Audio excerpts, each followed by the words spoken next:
Yes, it's the weekly Potpourri edition. I'm Richard Skinner, Local12.com digital sports columnist and editor with Rick Boring.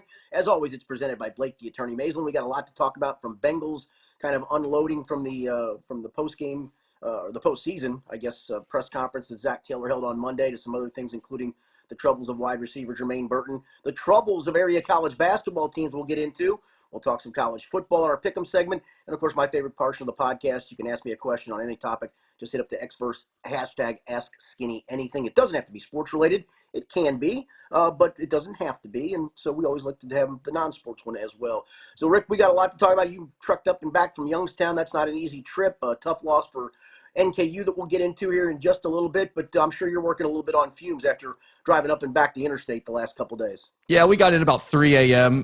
This morning, so not great, but not terrible. It would have been better if NKU had won the game, of course. But, Skinny, it's been a bad week for local sports, but I do think going into this podcast, I'm actually kind of excited about it because it feels like there are a lot of topics to talk about based off of what happened. So there are a lot of topics. Yeah, we'll start with the Bengals. Despite being tied with the Commanders for the NFL's longest active win streak, after winning the final 5 games of the regular season, the Bengals missed the playoffs, of course, as they didn't get everything that they needed to fall into place.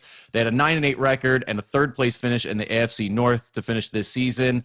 But then right away, we got the news that I think a lot of people were hoping for, that they are making major changes to the staff. Zach Taylor appears to be sticking around, but the Bengals made the decision to fire defensive coordinator Lou Anarumo, offensive line coach Frank Pollock, linebackers coach James Betcher, and defensive line coach Marion Hobby. Skinny, we'll start here because you and I have kind of talked about Lou Anarumo multiple times throughout the last month plus of the season about what his fate would be. And you had said multiple times, like, if you asked Lou, he would probably tell you he's going to be canned at the end of the year, kind of regardless of what happens over these final 5 games. Would you have done it? Would you have gone through with firing him? No, I wouldn't have, but I understand the reasons for it. I mean, listen, this is a scapegoat league, right or wrong, right?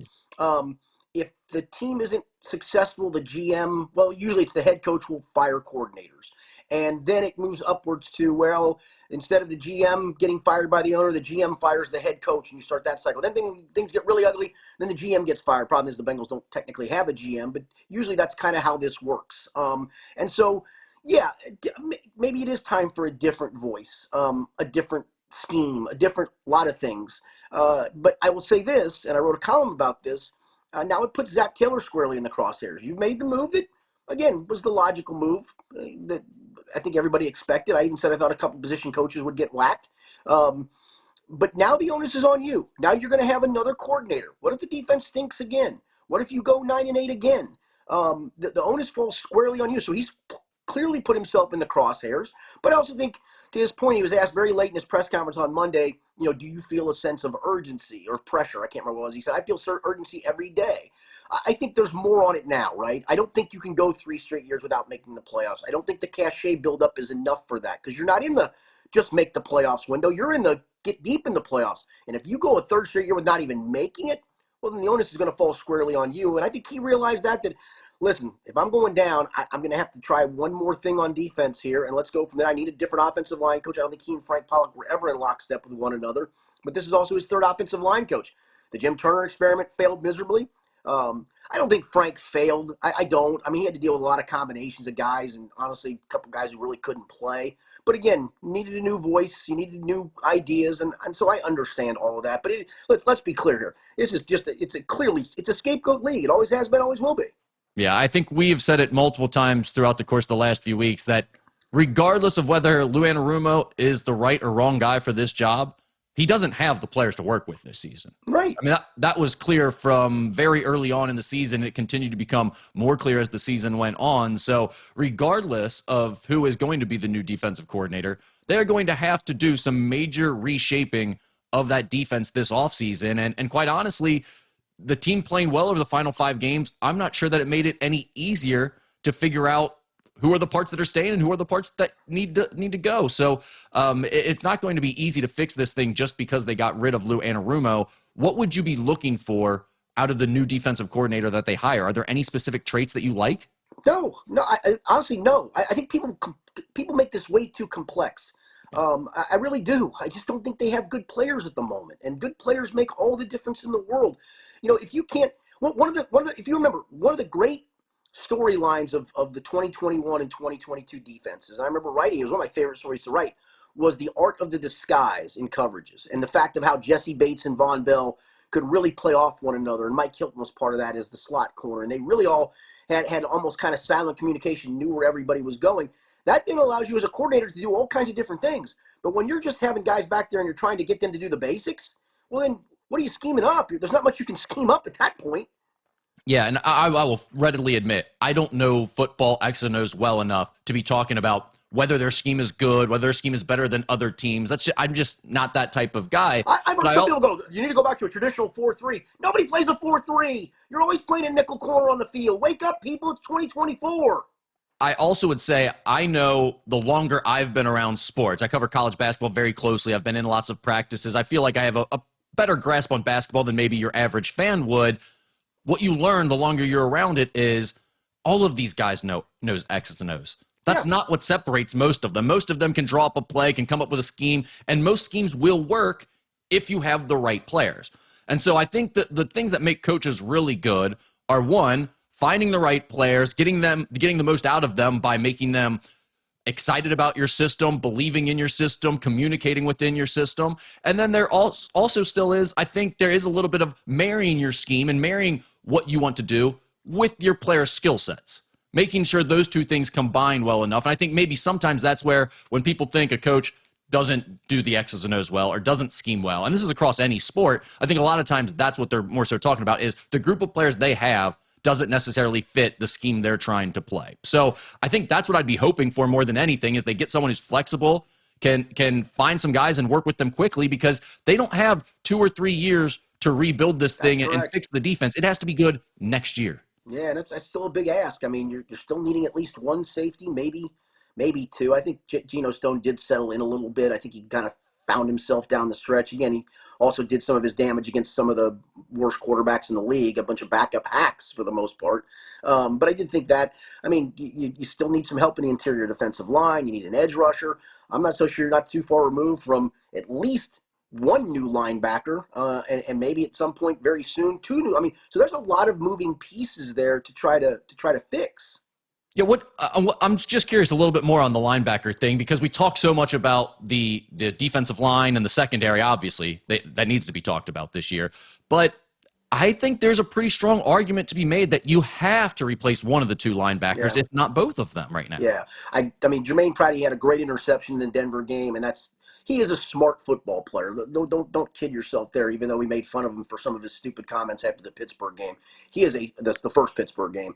But he is a smart football player, and I even talked to him about that interception, and he went through the whole diagnosis of that play. That hey, it's one of their favorite plays. This is where he likes to go with it. I tried to run back there as fast as I could, and he did. He makes an interception. He made a play, but he didn't have a very good year.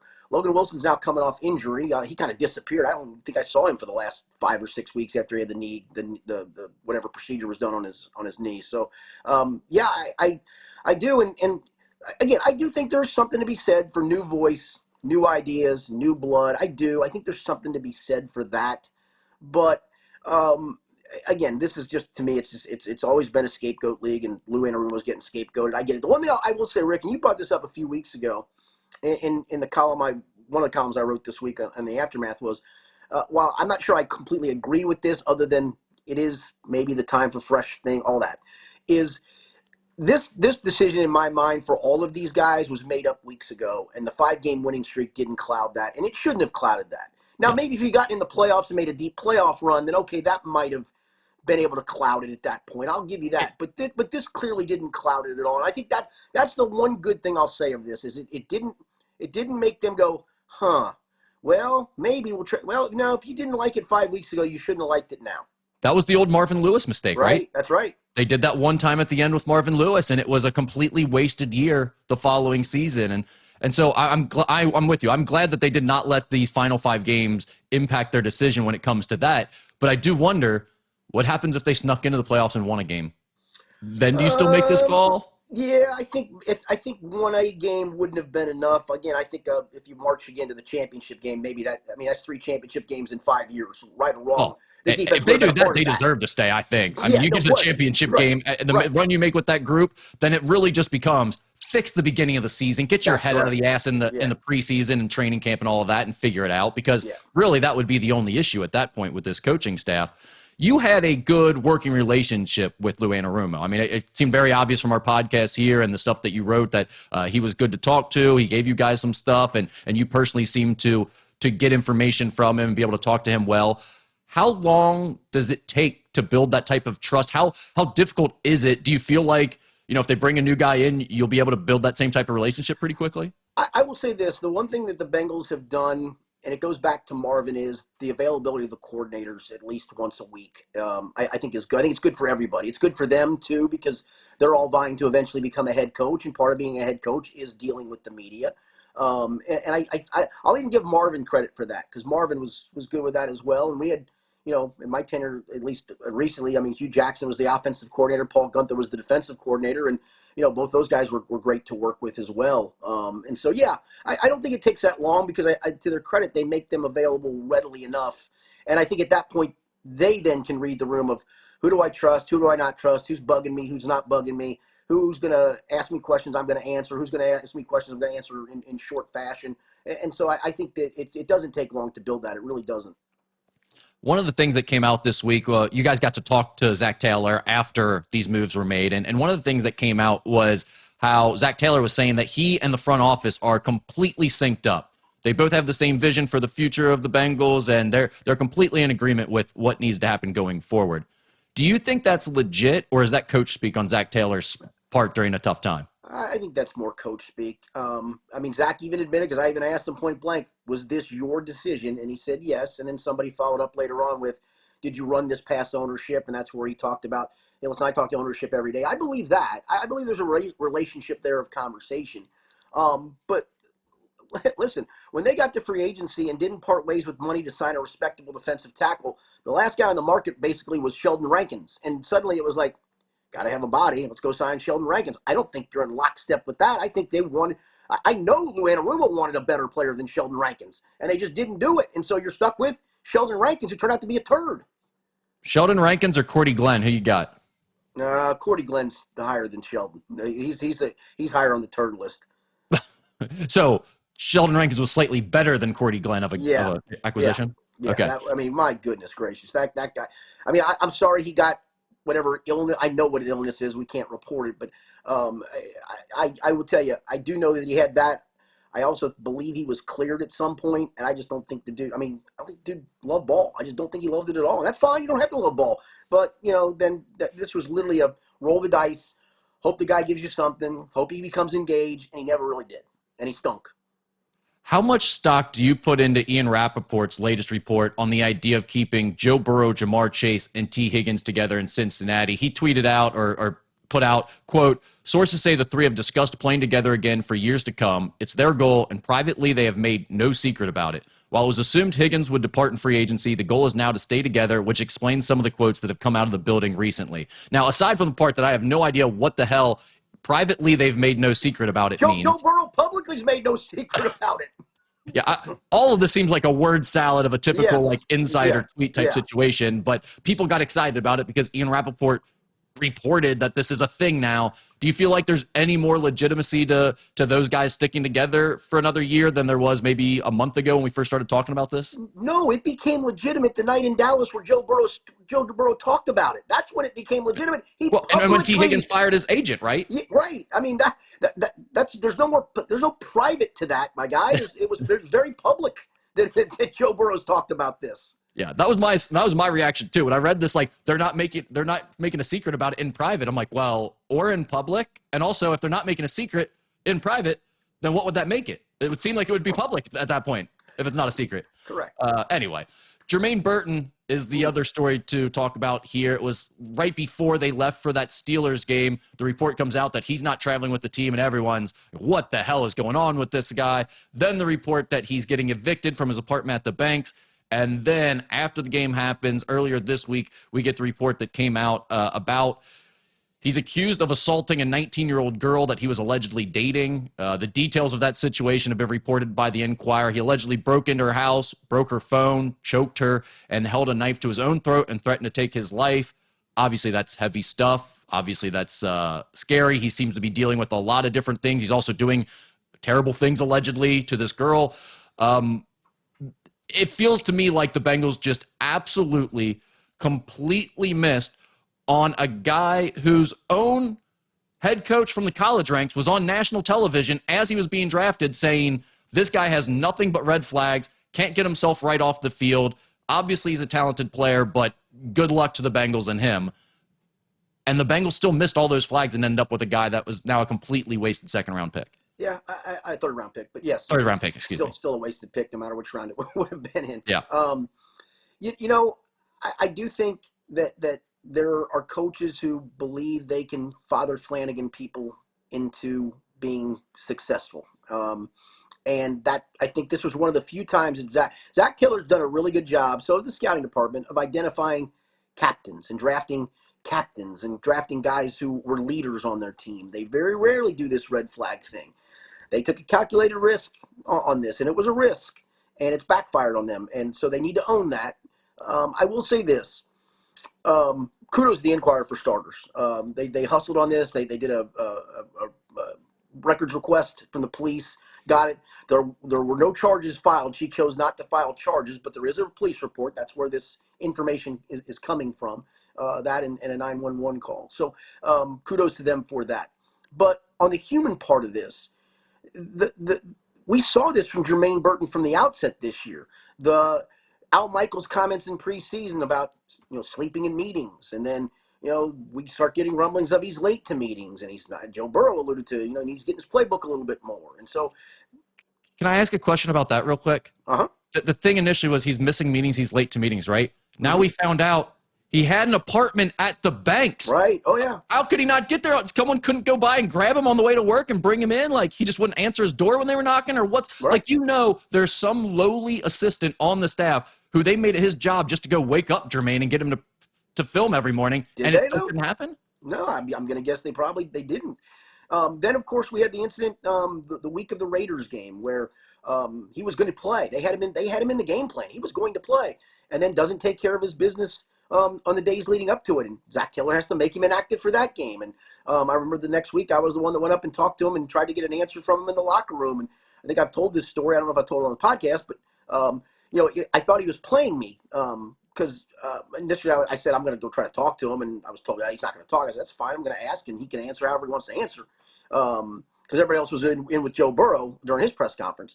So Jermaine kept coming to his locker, and he looked like he was searching for something. And he'd run away for a bit, and he'd come back. And I'm like, I'm getting played, but I'm going to stand here the whole time. And eventually, if he sits in his locker, I'm going to ask him a question about, what did you not do last week that kept.